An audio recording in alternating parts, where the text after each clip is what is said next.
വാർഡാണ് സത്യത്തില് നമ്മൾ ഉറ്റുനോക്കുന്ന വാഴഞ്ചേരി ഗ്രാമപഞ്ചായത്തിനെ സംബന്ധിച്ചിടത്തോളം തെരഞ്ഞെടുപ്പില് വളരെ എന്താ പറയാ ശ്രദ്ധാകേന്ദ്രമായിട്ടുള്ള ഒരു വാർഡാണ്. ആ വാർഡിന്റെ ഒരു രാഷ്ട്രീയ സാഹചര്യം നമുക്കറിയാം. നിലവിൽ അവിടെ LDF ആണ്, അല്ലെങ്കിൽ CPM-ന്റെ പ്രതിനിധിയാണ് പഞ്ചായത്ത് മെമ്പർ നമ്മുടെ നിഷ വരികോട്ടി. നമ്മളെ രതീഷ്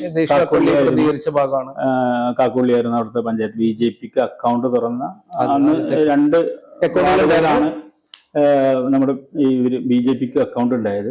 അപ്പൊ അത് ഒന്ന് നമ്മുടെ ഈ 4-ാം വാർഡായിരുന്നത്, അന്ന് 4-ാം വാർഡായിരുന്നു. പിന്നെ 15-ാം വാർഡ്. ഈ 2 വാർഡിലാണ് മണികണ്ഠേട്ടനും രതീഷ് കാക്കുള്ളി, ഇവർ 2 പേരാണ്. അപ്പൊ ആ ഒരു സാഹചര്യത്തിൽ നിന്ന് ആ വാർഡിനെ തിരിച്ചു പിടിക്കുകയാണ് കഴിഞ്ഞ 2000-ലെ തെരഞ്ഞെടുപ്പിൽ LDF ചെയ്തത്. നിഷ വലിയ വീട്ടിലാണ് അവിടെ വിജയിച്ചത്. ഇപ്പൊ ഈ ഒരു സാഹചര്യത്തിലേക്ക് ഈ വാർഡ് വരുമ്പോ അവിടെ ഒരു ത്രികോണ മത്സരം ആണ് സത്യത്തിൽ നടക്കുന്നത്. പക്ഷെ എങ്കിൽ പോലും BJP നേരിട്ട് ഏറ്റുമുട്ടുക എന്ന് വേണമെങ്കിൽ പറയാം. പക്ഷെ എങ്കിൽ പോലും അവിടെ കോൺഗ്രസിന്റെ അല്ലെങ്കിൽ UDF-ന്റെ സ്ഥാനാർത്ഥിക്കും മോശമാണെന്നല്ല ഞാൻ പറഞ്ഞത്. അവിടെ ആ ഒരു അവിടെ പ്രദേശത്ത് അല്ലെങ്കിൽ ആ ഒരു വാർഡുമായി ബന്ധപ്പെട്ട് നിൽക്കുന്ന ഒരാൾ തന്നെയാണ് അവിടുത്തെ സ്ഥാനാർത്ഥിയായിട്ട് വന്നിട്ടുള്ളത്, മഹേഷ് ബാബു.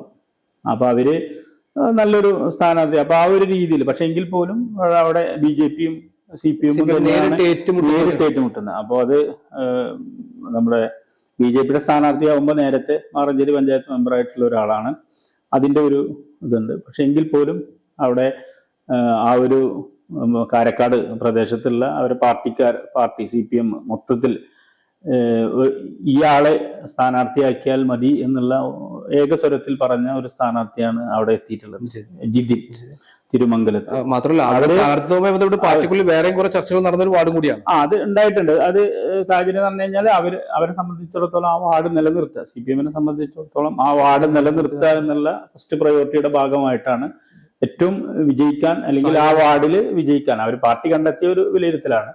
ആ വാർഡിൽ വിജയിക്കാൻ ഏറ്റവും കരുത്തനായിട്ടുള്ള അല്ലെങ്കിൽ ജനകീയനായ അല്ലെങ്കിൽ ആ വാർഡിൽ ഏറ്റവും ആക്ട് ആയിട്ടുള്ള സ്ഥാനാർത്ഥി തെരഞ്ഞെടുപ്പ് തന്നെയാണ് ചെയ്തത് ജിതിൻ തിരുമംഗലത്ത്. അപ്പൊ അങ്ങനെ സംബന്ധിച്ച് പറയുകയിലും SFI രംഗത്ത്, വിദ്യാർത്ഥി രംഗത്ത് വന്ന ആള്, പിന്നെ DYFI ഒക്കെ സജീവമായിട്ട് നിൽക്കുകയും നിലവിൽ അവിടെ ബ്രാഞ്ച് സെക്രട്ടറി ആയിരുന്നു. പിന്നെ ജോലി ആവശ്യാർത്ഥം ആള് പാലക്കാടിലേക്ക് പോയപ്പോഴാണ് ബ്രാഞ്ച് സെക്രട്ടറിയുടെ ചുമതല ഒഴിവായത്. ഇപ്പോൾ ആളിവിടെ ജോലിയൊക്കെ റിസൈൻ ചെയ്ത് ഇവിടെ വളരെ സജീവമായിട്ട് തെരഞ്ഞെടുപ്പ് രംഗത്ത് സജീവമായിട്ടുണ്ട്. അപ്പൊ അവിടെ ആ ഒരു മത്സരം എങ്ങനെ എന്തായിരിക്കും റിസൾട്ട് എന്നുള്ളത് നമുക്ക് ഒരിക്കലും പറയാൻ പറ്റാത്തൊരു സാഹചര്യം ഉണ്ട്. കാരണം അതൊരു ആ ഒരു ഈ ത്രികോണ മത്സരം തന്നെയാണ് അതിൽ വരുന്നത്. അവിടെ സ്വാഭാവികമായിട്ടും BJP അക്കൗണ്ട് തുറക്കുന്നിടത്തൊക്കെ സ്വാഭാവികമായിട്ടും നമ്മൾ തെരഞ്ഞെടുപ്പാണ് ചർച്ച ചെയ്യുന്നത്, പൊളിറ്റിക്സ് ആണ്. മറ്റുള്ള പുറത്തൊക്കെ ഈ സാമുദായിക പാർട്ടികളുടെ ഒരു ഇടപെടൽ എത്രത്തോളം എങ്ങനെയൊക്കെ ആയിരിക്കും അവിടെ? അങ്ങനെ ഈ സാമുദായിക പാർട്ടികൾ എന്ന് പറഞ്ഞിട്ട് ഇപ്പോ അവിടെ കോൺഗ്രസ് ആണ്, SDP കൂട്ടുണ്ട്,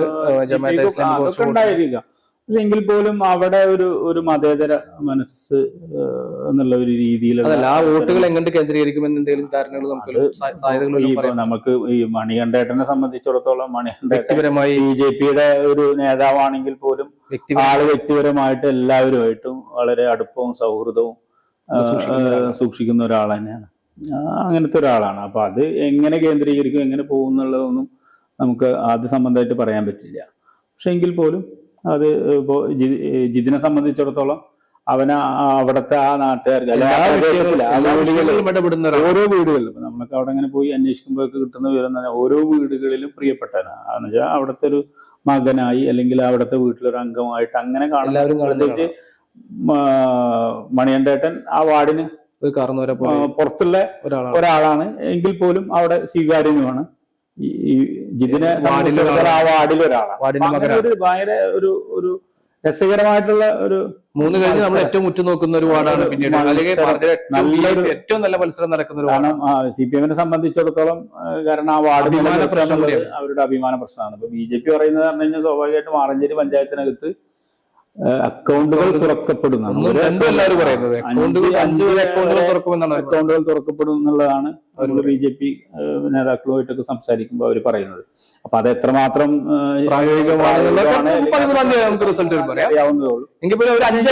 പ്രതീക്ഷയാണ് ഈ 5 അക്കൗണ്ടുകളൊന്നും സാധ്യത വളരെ കുറവാണ്. പക്ഷെ അത് ഓരോ പാർട്ടിക്ക് ഉണ്ടാവുന്ന വിശ്വാസത്തിന്റെ പുറത്താണ്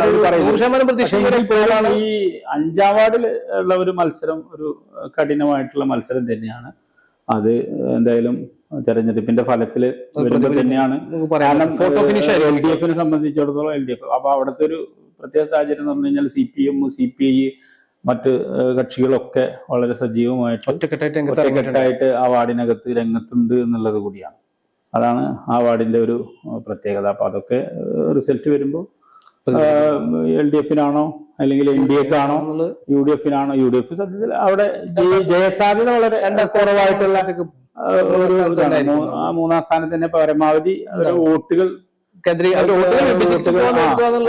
വോട്ടുകളെ അവര് കൂടുതൽ എണ്ണം കൂട്ടുക അല്ലെങ്കിൽ ആ ഒരു നിലവിലുണ്ടായിരുന്ന സംഖ്യയിൽ നിന്ന് കൂട്ടാനുള്ള ഒരു ശ്രമമായിരിക്കും കോൺഗ്രസ് അല്ലെങ്കിൽ UDF അവിടെ നടത്തുക എന്നുള്ളതാണ് എനിക്ക് അതിൽ മനസ്സിലാവുന്നത്.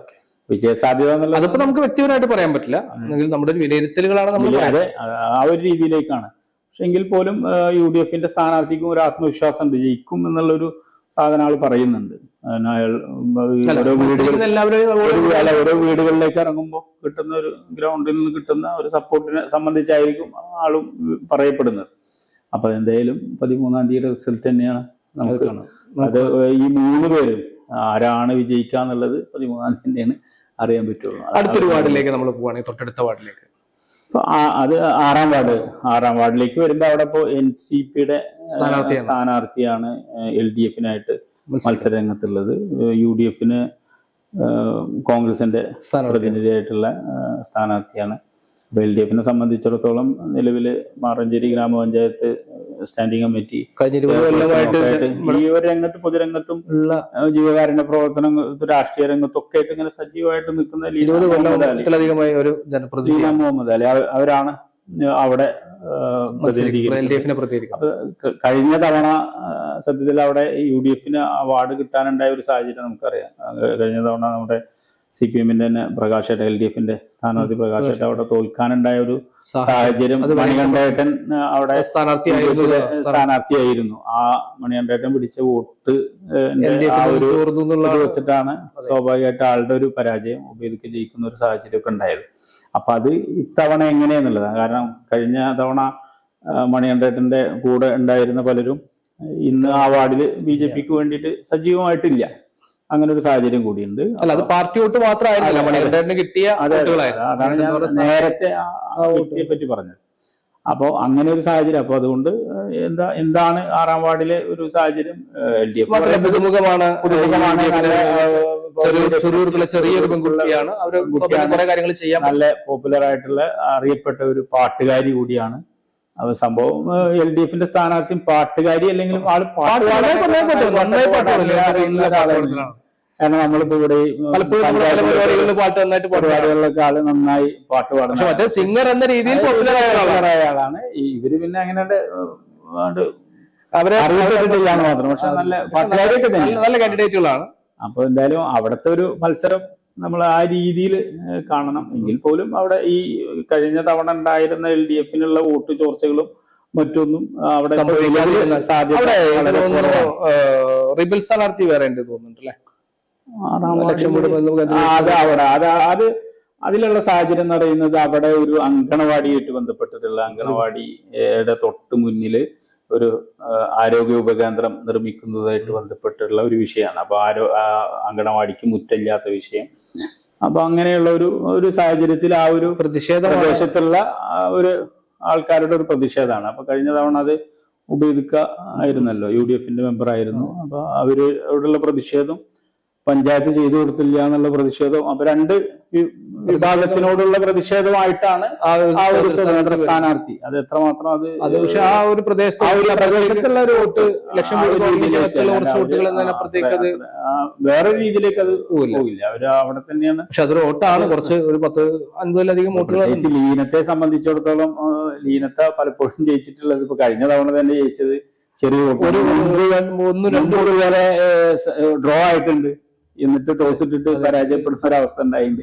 അപ്പൊ അങ്ങനെയുള്ള അതുകൊണ്ടാണ് ആ ഒരു 10 വോട്ടുകൾക്കാണെങ്കിലും പഞ്ചായത്ത് ഇലക്ഷനെ സംബന്ധിച്ചിടത്തോളം ഒരു വോട്ട് നിർണായകമാണ്. മുമ്പ് മാറഞ്ചേരി ഗ്രാമപഞ്ചായത്തിലെ നമ്മുടെ അബൂബക്കർ മരിച്ചുപോയ അബൂബക്കർ ജയിച്ചത് ഒരു വോട്ടിനാണ്. അപ്പൊ ആ ഒരു സാഹചര്യങ്ങളില്ല. അത് പല ഇപ്പൊ മുമ്പ് നമ്മുടെ വിജയേട്ടൻ ജയിച്ചിട്ട് ഇതുപോലെ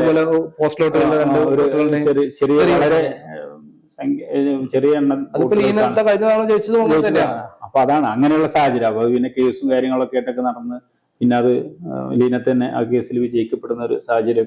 ക്ലസ്റ്റർ വോട്ടുകൾ മാറ്റപ്പെടുന്നതൊരു അപ്പൊ അത് ആ ഒരു സാഹചര്യത്തിൽ എന്തായാലും അവിടത്തെ ഒരു മത്സരം ആകുമ്പോഴേക്കും അത് പരിഹരിക്കപ്പെടുമെന്ന് വിചാരിക്കും. അതെ അതെ, ശക്തമായിട്ടുള്ള ഒരു മത്സരം തന്നെയാണ്.